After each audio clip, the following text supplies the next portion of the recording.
a gente vai falar sobre o capítulo 13º do livro dos Espíritos, que a vossa mão esquerda não saiba o que dá à direita. Precisamente no item 11, sobre a beneficência. A beneficência é uma forma de caridade, uma forma mais material, mas que todos nós necessitamos da caridade material. Porque quando nos sai fora, não tem sequer o necessário, independente da caridade daqueles um pouco mais afortunados. A gente pode dar um exemplo, que vocês têm o bazar, e com esse bazar consegue recursos para manter a casa. Consequentemente, a casa vai oferecer recursos simbólicos, ajuda muita gente. Outra coisa que a gente pode fazer também aqui é manter a casa. Você precisa de trabalhadores, né, para poder fazer a limpeza, a organização. Isso é caridade, é beneficência também. Porque há várias formas de a gente poder praticar a beneficência. A gente só tem que tomar cuidado para que não deixe uma pontinha solta, para que as outras pessoas não fiquem comentando. Porque muitas vezes as pessoas se sentem constrangidas com esse ato de caridade. Então, quando fala que a vossa mão esquerda não saia da direita, que é para que a pessoa que está sentindo, que está recebendo essa caridade, não se sinta constrangida. Porque imagina uma pessoa na sua casa, no seu lado, passando a necessidade, a gente não sabe qual é, são vários motivos. A pessoa se sente envergonhada. As pessoas, muitos estão aqui, trabalham a vida inteira. E hoje em dia, não existe nenhum peso e nenhuma medida. Ou você é muito novo, ou você é muito velho. O mercado de trabalho, infelizmente, é assim. E as pessoas, por falta de oportunidade, dependem da caridade do outro para poder se manter. Pelo menos um mínimo. E a pessoa que mais entendeu sobre a caridade foi Paulo, quando ele escreve a Coríntios. É linda essa carta.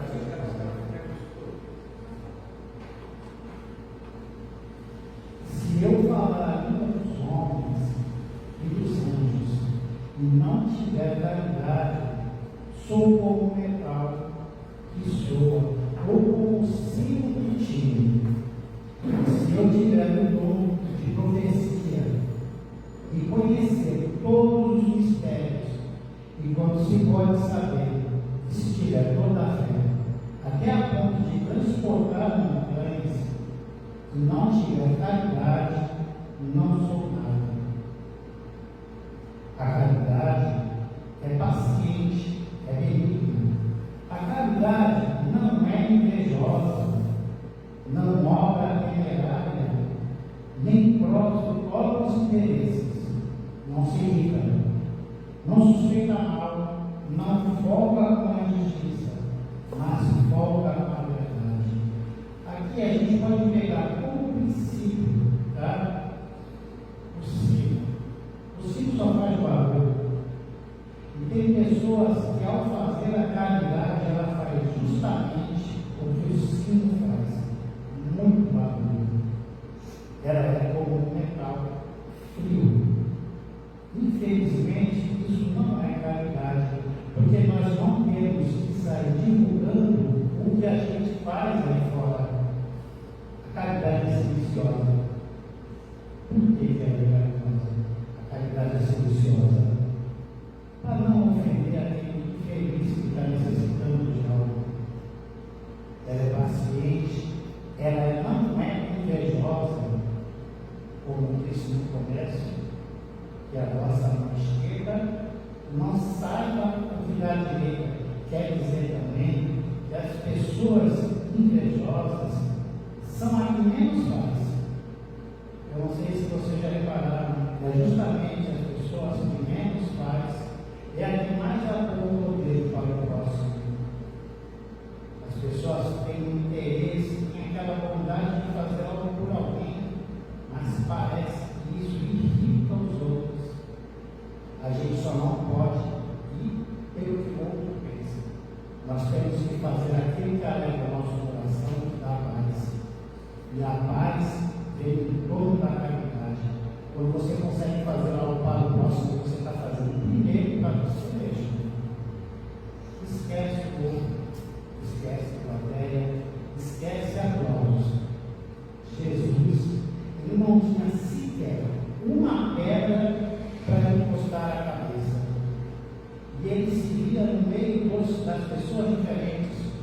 apóstolos de Jesus, eles não eram alguma coisa, eram pessoas simples, mas quando questionado uma vez por Pedro, quando ele recebia as pessoas, Pedro questionou, mas esse é diferente.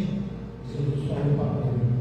Então você tem que se acostumar com as diferenças, porque quando eu aprendo a ver o diferente, a pessoa é diferente, também é caridade.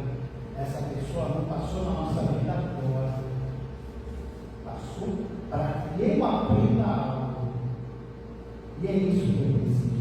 Quando eu falo de caridade para vocês, eu estou falando primeiro para mim, que cada um vai tirar dessas palavras o que pode para cada um. Entre essas três virtudes, a fé, a esperança e a caridade, a mais excelente é a caridade. Coloca assim, sem equívoco, a caridade acima da própria fé, porque a caridade está ao alcance de todos, do ignorante e do sábio, do rico e do pobre, e porque independe de toda a crença particular. Olha o que Paulo fez, colocou a caridade até acima da fé. Qual de nós não temos condições de praticar um ato, nem que seja pequeno, de caridade, ajudar o próximo? Todos nós temos, de alguma forma, independe de onde você frequenta, mas depende da boa e velha vontade de cada um de nós. Não quer saber se é rico, não quer saber se é pobre. E quando ele fala de ignorante, ele não está falando de ignorante daquelas pessoas rudes, das pessoas de pouco entendimento. Porque quem tem um pouco mais de entendimento, o certo dele é ajudar e esclarecer aqueles que são menos esclarecidos, porque isso também é caridade, é benevolência, é beneficência. E a beneficência é um ato que, infelizmente, nós não conseguimos colocar em prática. Quem na sua casa não tem algo sobrando, que não usa mais, está lá. Jesus deixou bem claro que é para a gente não acumular tesouros na terra, mas no céu. Porque no céu nem a graça e nem a ferrugem corrói. Então, para que eu vou ser um acumulador aqui na terra, se eu não vou poder levar nada? Então, se eu tenho alguma coisa sobrando, eu posso muito bem ver algum irmão que precisa e ajudar, ou então trazer aqui mesmo para o próprio casar, para que se revele para um outro menos afortunado. E a intenção do bazar aqui também é essa, ajudar aqueles menos afortunados. Seguindo no mesmo capítulo, que é a base da nossa conversa de hoje, o capítulo 13, a beneficência. A beneficência, meus amigos, dá-nos a nesse mundo os mais puros e suaves deleites, as alegrias do coração, e nem o remorso, nem a indiferença perturbam. Pudesses compreender tudo que é de grande e de agradável, e serve a generosidade das almas delas, sentimento que faz, olhe a criatura, as outras como a si mesmo, e se dissipa jubiloso, para vestir o seu irmão, pudesses, meus amigos, ter por única ocupação tornar felizes os outros. Eu acho interessante porque aqueles pequeno trecho ele coloca que nem o remorso e nem a indiferença perturba. Porque o que mais pega nas pessoas é a indiferença. Eu olho para o meu próximo e finjo que não estou olhando. Parece que tem uma pessoa invisível do meu lado. E isso causa remorso lá na frente. Por quê? Porque se eu podia fazer algo para alguém e não fiz, eu tenho que entender dia pode acontecer comigo. E se acontecer comigo, o que vai acontecer? Eu vou lembrar lá atrás. Eu não fiz a mesma coisa com o meu próximo. Aí vem o remorso. E para mim, é das piores coisas que pode acontecer com o ser humano é quando você sente remorso. O remorso, para uma doença um pouco pior, o caminho é bem curto. Muitas pessoas que têm doenças psicológicas também têm esse sentimento de remorso. É bom a gente não nutrir esse tipo de sentimento. Então, sejamos um pouco mais amados com aqueles que necessitam, olhando para eles da mesma forma que eu gostaria que ele me amasse. É fácil? Não. Sabe por que não é fácil? Porque a gente já vem de uma cultura de olhar para o outro ainda de uma forma restringida. Nós não praticamos ainda o suficiente essa prática da beneficência, de olhar para o próximo como eu gostaria de ser olhado por mim.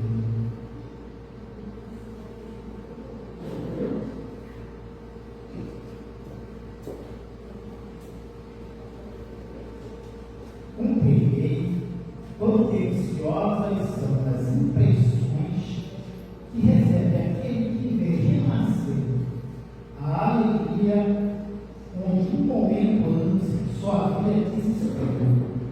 Compreendei as obrigações que tendes para com vossos irmãos. Ide ao encontro do infortúnio, ide em socorro, sobretudo, das misérias ocultas, por serem as mais dolorosas. Ide, meus amados, e tende em mente essas palavras do Salvador. Quando vestirdes alguns desses pequeninos, lembrai-vos de que é a mim que fazes. Linda essa parte, principalmente quando ele coloca quão deliciosas são as impressões que recebe. Aquele que renasceu a alegria, onde um momento antes só havia desespero. Tem uma passagem também do mesmo capítulo, que é dos infortúnios ocultos, em que uma senhora, que é uma mulher já distinta, vestida de maneira simples. E por que ela chega de maneira simples? Para que não ofenda as pessoas que estão ali, que elas já estão numa situação muito difícil. Então ela não quer ofender a miséria alheia.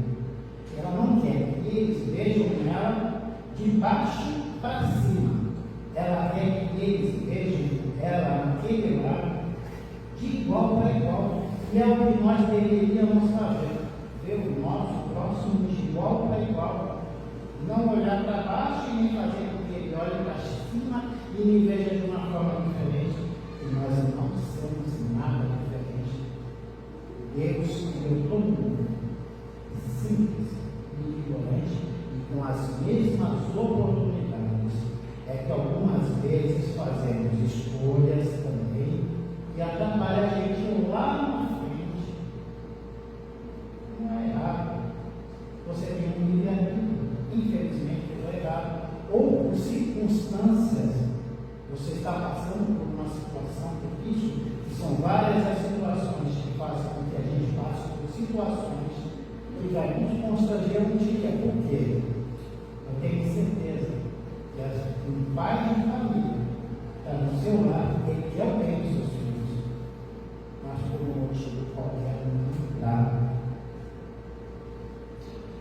Mas a seara, acompanhada de uma moça também vestida modestamente, entra numa casa de sorte na aparência, na qual sem dúvida é conhecida, pois na porta saudada, cercada de filhos pequenos, a sua chegada a alegria brilha nesses semblantes emagrecidos. Ela vem acalmar todas essas coisas, traz o necessário temperado de doces e consoladoras palavras sempre sem causar vergonha. Vocês entenderam que como ela chega naquele lugar, primeiro ela vai consolar com suas palavras as dores que eles já estão sentindo naquele momento. O pai não está no lar, o pai está no hospital. Mas primeiro ela quer chegar naquele lar e ver se falta alguma coisa. Os filhos estão passando necessidade, não tem sequer o básico.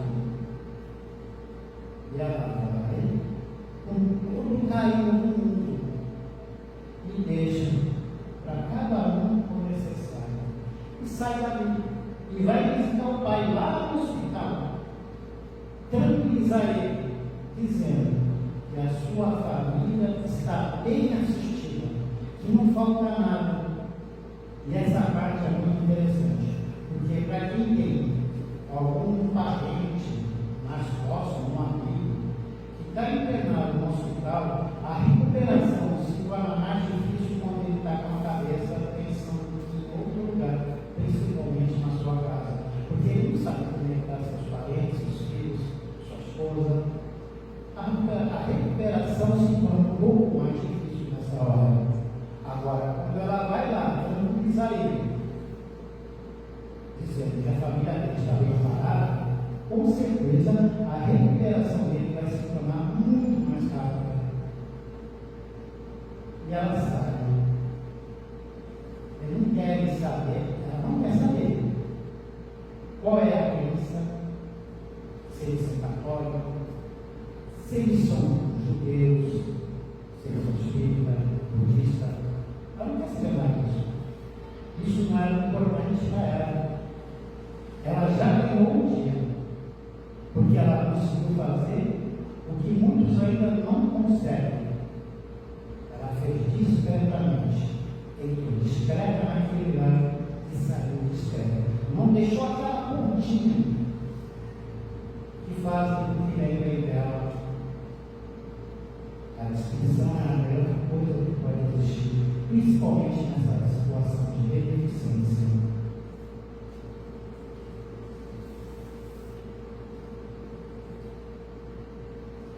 Foste tu, divina virtude, que me proporcionaste os únicos momentos de satisfação que lhe falo, dizendo que é na caridade que deveis procurar a paz do coração, o contentamento da alma, o remédio para as aflições da vida. Quando estiveres a ponto de acusar a Deus, lança a olhar para baixo de vós. Veja, de misérias a aliviar, e de pobres crianças sem família, que tiveres sem qualquer mão amiga que os ampare, e lhes feche os olhos, quando a morte os reclame. Quando bem fazer, não queixais, ao contrário, agradecei a Deus, prodigalizai a mão cheias a vossa simpatia, o vosso amor, o vosso dinheiro, por todos os desedados dos bens desse mundo. Elaborecem na dor e no isolamento. Colhereis nesse mundo perigosas alegrias, e mais tarde, só Deus o sabe. A caridade, porque ele pega mais, chama mais a atenção aqui, e a caridade que deveis procurar, a paz do coração, o contentamento da alma, o remédio para as aflições. E o que ela fez em infortúnios ocultos, aquela senhora, quando entrou naquele lar? Ela fez com que o coração daqueles que estivessem lá se sentissem um pouco mais tranquilizados, mais calmos. Através do benefício dela, se nós pudéssemos seguir o exemplo dela e fazer menos alarmes e mais caridade, ser mais benevolente com as pessoas, uma outra forma para se praticar. A caridade, fora do nosso círculo familiar, saindo da nossa setinha, como diz uma amiga que eu tenho, né? Que a gente costuma colocar, primeiro a nossa setinha. Depois, se tiver um tempo, a gente vê o que vai fazer depois da nossa setinha.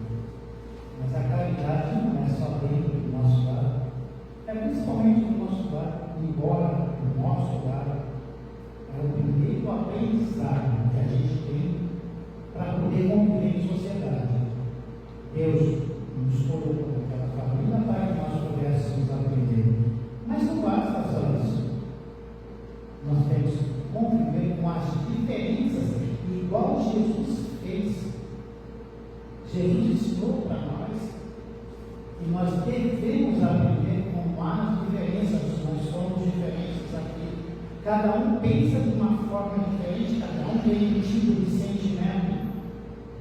Se eu não conseguir conviver com as diferenças do meu próximo, o que eu vou fazer aqui? Porque eu não vim a passeio nesse mundo. Eu vim para aprender. E é isso que eu devo fazer. Eu só aprendo convivendo com o meu próximo. É caridade. Que as pessoas que se isolam, esses não aprendem nada. A gente só aprende alguma coisa convivendo em caridade com o nosso próximo. Serem bons e caridosos, essa é a chave dos céus, chave que tem em vossas mãos toda a eterna felicidade. Se contém neste preceito: amai-vos uns aos outros. Não pode a alma elevar-se às altas regiões espirituais se não pelo levantamento ao próximo. Somente nos apogos da caridade encontra ela ventura e consolação. Sede bons, amparai os vossos irmãos, deixai de lado a horrenda chaga do egoísmo. É outra coisa que a gente precisa muito.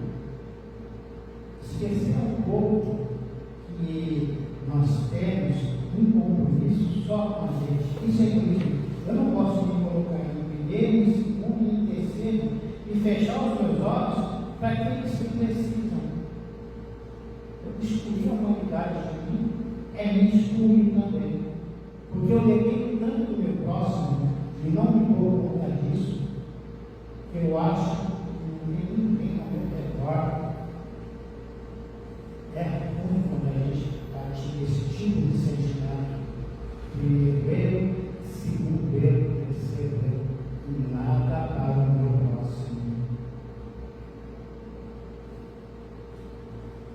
Se unicamente buscasses a volúpia que uma ação boa proporciona, conserva-os, nem sempre na senda do progresso espiritual. Não vos falta um exemplo. Rara é apenas a boa vontade. Notai que a vossa história guarda piedosa lembrança de uma multidão de homens de Deus. Quando eu vejo essa parte aqui, não tem como eu não ir no filme do Divaldo.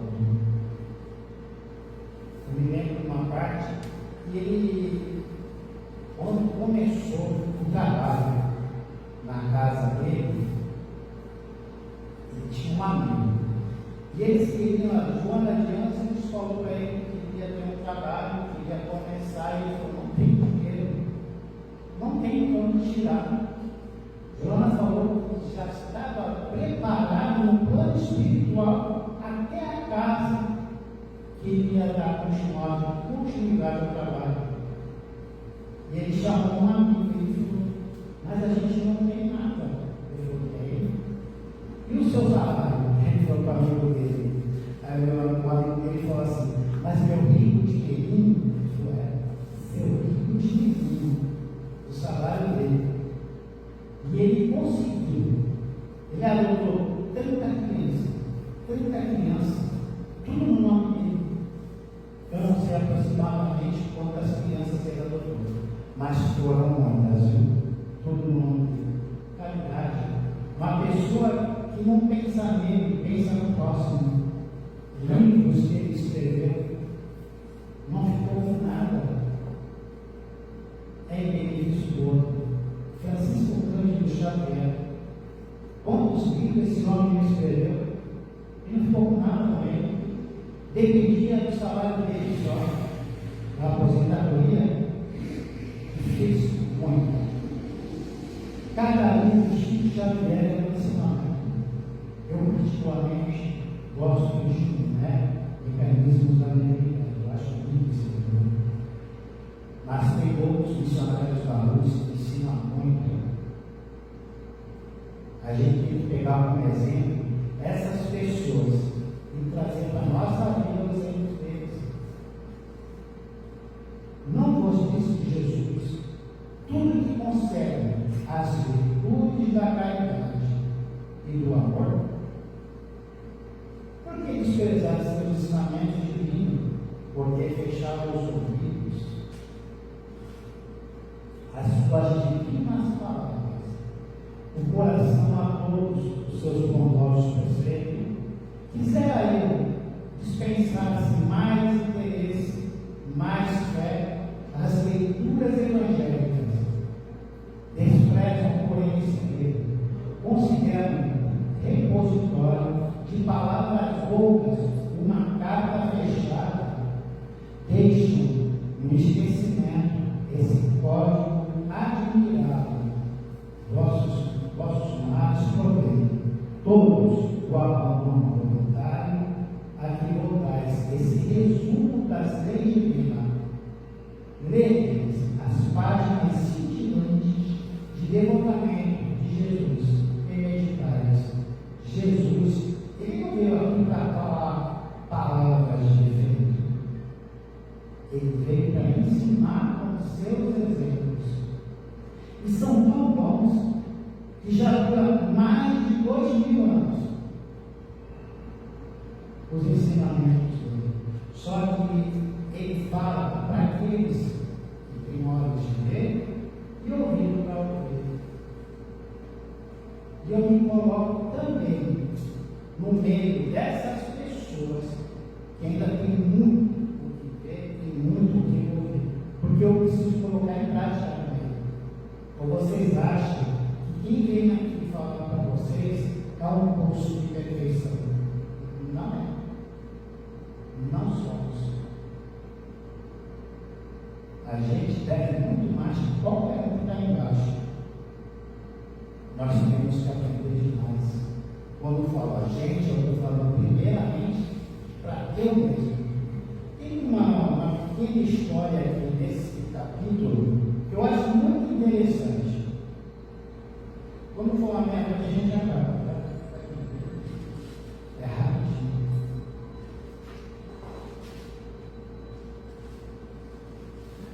Uma pequena história do outro mundo. Dois homens acabaram de morrer. Disse Deus: enquanto esses dois homens vierem deitar-se-ão em sacos diferentes as boas ações de cada um deles, para que por ocasião de sua morte sejam pesadas. Quando ambos chegaram aos últimos momentos, mandou Deus que lhe trouxessem os dois sacos. Um estava cheio, volumoso, atochado, e nele ressoava o metal que o enchia. O outro era pequenino e tão vazio que se podia contar as moedas que continha. Este, o meu, disse: reconheço, fui rico e dei muito. Este, o meu, disse o outro, sempre fui pobre, quase nada tinha para repartir. Mas uma surpresa, pôs na balança os dois sacos. O mais volumoso se revelou leve, mostrando-se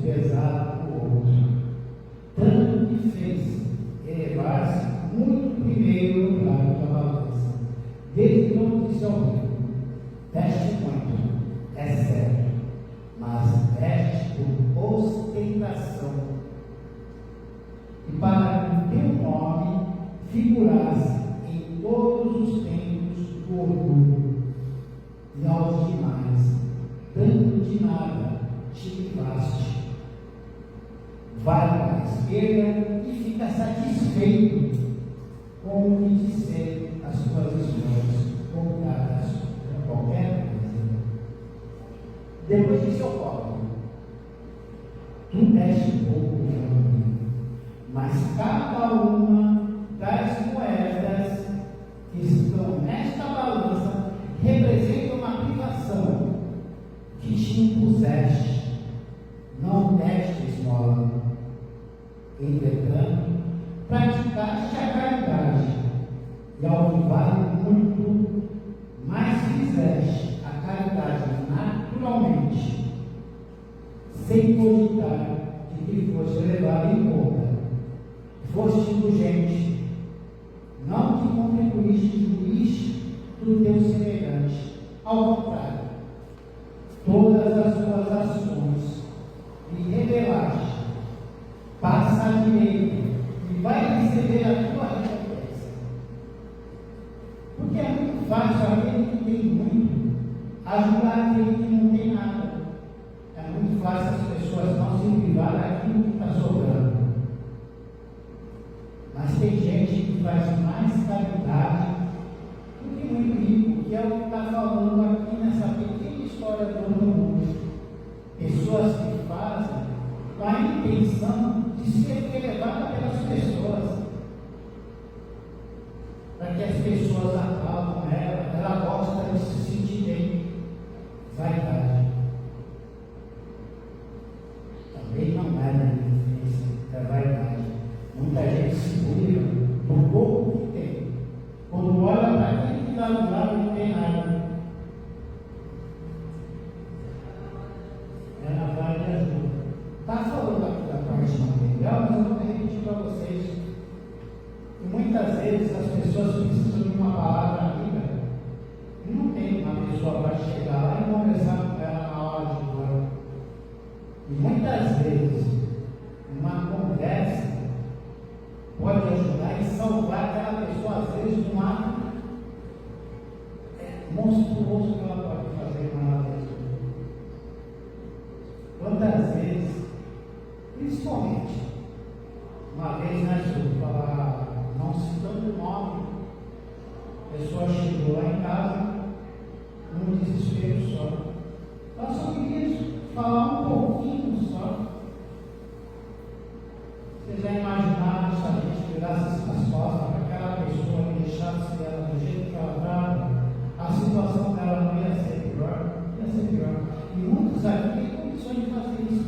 E quando eu falo na casa, no bazar, pessoas que passam por ali, numa situação difícil, e graças ao trabalho voluntário da casa, que vocês têm na conservação da casa, as pessoas sabem aonde chegar e ter essa palavra amiga, porque a função da casa é ajudar aqueles que necessitam disso. Eu tenho certeza, porque se chegou até aqui, ainda vai mais longe, porque a espiritualidade não é errada, não tem interesse errado para aqueles que ajudam o nosso próximo. Eles sabem que aqui eles vão encontrar o que precisam, porque aqui é um hospital. Aqui não é só uma casa, aqui é um hospital para as pessoas que passam.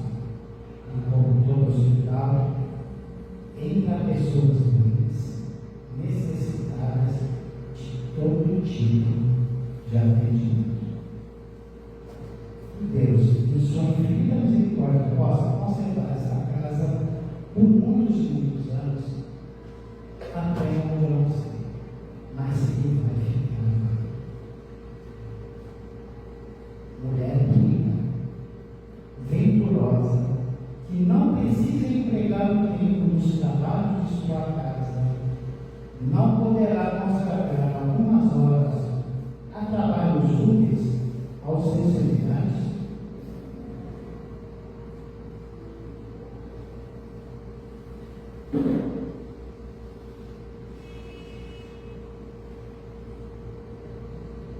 Cumpre o que lhe sobra dos prazeres, agasalho para os desgraçados, tira de frio. Confeccione com suas mãos delicadas roupas grosseiras, mais quente, auxilie uma mãe a cobrir o filho que vai nascer. Se por isso seu filho ficar com algumas rendas a menos, o pobre terá mais com certeza. Trabalhar para os pobres é trabalhar com a vinha do Senhor, porque todos têm condições de fazer algo por nosso Deus. E para encerrar, tem uma reflexão aqui de Paulo que eu acho muito interessante. Nessa passagem, mostra Paulo aos cristãos de Coríntios e a todos nós que a caridade é algo muito mais profundo e importante do que apenas darmos o que nos sobra aos carentes. Embora isso também seja um ato caritativo, Paulo alerta a todos de que nada adianta ser belo nas palavras e pobre nas ações. Se tivermos essas palavras sempre em nossas mentes e em nossos corações, seríamos muito melhores que somos, pois estaríamos sendo constantemente estimulados ao exercício da caridade, que é o que eu espero que essas palavras, primeiro,